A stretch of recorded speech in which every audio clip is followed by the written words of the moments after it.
So hello, my name's Betty Gaudango, and I had a spontaneous Kundalini awakening in March of 2019. It was a near-death-like experience. In my awakening, I was transported to the space of eternity, the same space that near-death experiencers describe. And when I was in my experience, I was taken through my pre-birth planning. So how some people believe in an afterlife, I was shown my life before life. And it gave me a lot of answers to a lot of the things that I had experienced in my life. Before my experience, my world was full of a lot of darkness and despair, a lot of trauma, a lot of tragedy. I lost my parents when I was 23 to a double suicide. That event in my life was just so hugely traumatic. And it bonded me to drugs and alcohol in this very severe way because I just could not cope with what my life was. And so I was grabbing at anything that I could to not feel, whether it was an outside substance, whether it was a man, whether it was a relationship or food or binge watching TV, anything that I could get my hands on just to not feel what my experience was. And then I had this very profound spiritual transformation that turned my life upside down 180 degrees and put me onto a totally different path. So my awakening was the result of a drug overdose. I overdosed on hallucinogens. Didn't think that was possible. Me neither. It was a real surprise. And yeah, so throughout my experience, I just kept thinking that it was drug-induced psychosis because all I knew was that I took a bunch of drugs and then I thought I was talking to God. So I was like, wow, this is crazy. I broke my brain. And it wasn't until the after effects that I realized that this was a true spiritual experience that had happened to me. I'm going to walk you through what it looked like, what the actual experience looked like. I had taken this overdose of hallucinogens to go do my laundry because that's the kind of life that I was living. I was like, oh, I might as well be wavy for some mundane human task. And so I went to the laundromat, and that's when the awakening really started to take place. And Kundalini energy is described as life force energy. So this was the first time that my spirit was actually coming alive. And the way that it activated inside my body was that my 7 chakra systems that you'll see depicted a lot in the spiritual community, they all got activated and awoken at the exact same moment. So I had this rush of energy going up and down my spine. It was actually causing me to pee all over myself. So half of my awakening was spent on the toilet, Oh, which is a funny wow. thing to say. So my awakening was taking place inside the laundromat. I realized something was happening. I rushed home, but it felt like I was stuck inside this loop. I kept seeing the same street signs over and over again. Like I'd run to the corner and it would say Madison and Stuyvesant. And then I'd run to the next corner and it would say Madison and Stuyvesant again.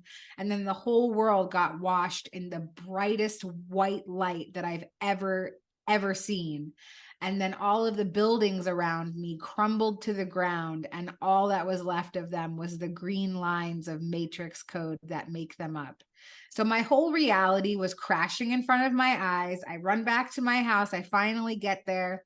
I catch a glimpse of myself in the mirror, and I have no idea who I am. And I said out loud, "Who is that?" And I said, "What are we doing inside of our daughter?" And I felt my mother and my father's spirit come inside my consciousness, and they were having a conversation trying to figure out how they were seeing things through my eyes, which is why I couldn't recognize myself. So everything is like melding together. I'm starting to feel the whole universe come into my little pea-sized brain all at once, and it cracked me open. So as this energy was rushing up and down me, as my third eye and my crown opened, it felt like my spirit left my body. And I found myself on this journey into heaven. And this masculine voice had guided me through, this voice that I perceive as the man who is my twin flame, which might just be some psychotic obsession that I have with a stranger. I don't know. But his voice guided me through the experience, and it took me into the space of heaven. So while I was there, that masculine voice turned into every masculine voice I've ever encountered, including loved ones I had passed over. So my father was there. I had a boyfriend who had passed away a few years before. He was there. They guided me through, and they told me that I was a spiritual soldier and that I was here on earth with a divine mission to uplift the consciousness of the planet, and that I had to go back for the next part of my mission. They told me that this was just boot camp, the first half of my life, and now I had to go back to carry out the rest. And I was like, oh my God, cool story. No, thanks. I'm not going back. And they were like, come on, like this is what you signed up for. And I was like, no, you know what? I'm going to go grab my PJs, a bowl of popcorn. I'm going to watch the show from up here. It's going to be awesome. I know it, but I'm definitely not going back. So then they took me through every aspect of my pre-birth plan so that I could see why I had chosen the things that I had chosen and what was going to happen in my life after this spiritual experience. So the way that I perceived it was a lot like a video game. There was this man, he was guiding me. He was wearing a plaid blazer and a fedora. He had an empty grocery cart, and he told me to pick my life. And so we ended up, it looked like a grocery store. It looked like these big cereal boxes along the wall, and each cereal box had an experience inside of it. And so I could perceive myself just as a spirit, like this little orb of light. And I was like bouncing up and down, and I'm like, oh, I'm going to Earth. Yeah, I'm going to Earth. And so I start grabbing all of these cereal boxes. I'm just like, every experience. I want to be an addict. I want to experience, like loss, suicide, like just really deep, dark trauma, all of these boxes. And then I see that I'm picking boxes of things that I have not yet experienced in my human life. So I see recovery, I see overcoming, I see motivational speaking, I see being an author, I see all these things, but none of that stuff has happened in my life yet. So I see the reason why I pick them, the experiences.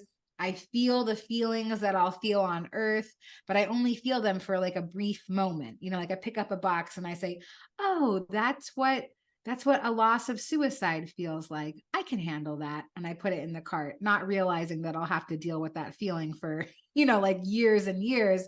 In heaven, it just feels like a second, like it's like one little blip of nothing.